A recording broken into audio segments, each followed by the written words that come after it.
নমস্কার বন্ধুরা, আদব বৌদির হেসেলে সবাইকে স্বাগত। আজ আমার রেসিপি মুসুর ডালের শুক্তানি। এই রেসিপিটি এত টেস্টি হয় যে এর সাথে আর অন্য কোনো রেসিপির প্রয়োজন পড়বে না।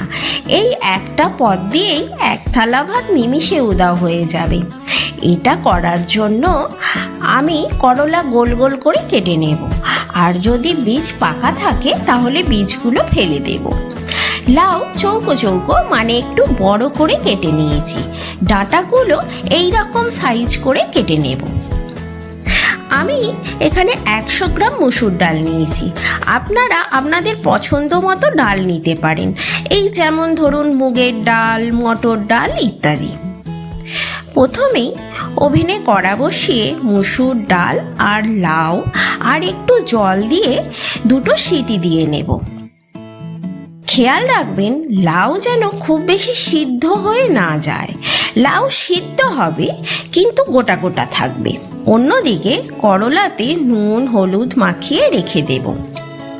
এবার ওভেনে কড়া বসিয়ে তেল দিয়ে সজনে ডাঁটাগুলো ভেজে নিতে হবে, যেন ডাঁটার কাঁচা গন্ধ চলে যায়।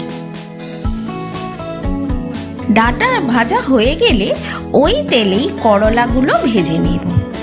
এইখানে একটা কথা বলি, যদি আপনি ফেসবুক থেকে দেখেন তাহলে আমার পেজটি ফলো দেবেন, আর যদি ইউটিউব থেকে দেখেন তাহলে আমার চ্যানেলটি সাবস্ক্রাইব করার অনুরোধ রইল। করলা আমার ভাজা হয়ে গেছে।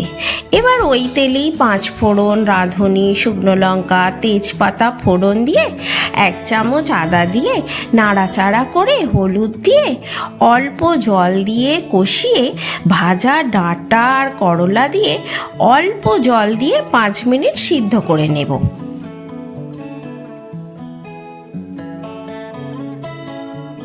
এবার কুকারে থাকা সিদ্ধ ডাল আর লাউ কড়াতে দেব।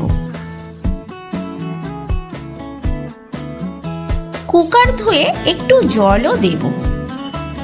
এবার একটু কষিয়ে নিয়ে পরিমাণ মতো নুন, চিনি আর 1 চামচ ঘি দিয়ে নেড়ে চেড়ে ঢাকা দিয়ে 5 মিনিট ফুটিয়ে নামিয়ে নেব। এই ডাল কিন্তু খুব ঘনও হবে না, আবার পাতলাও হবে না।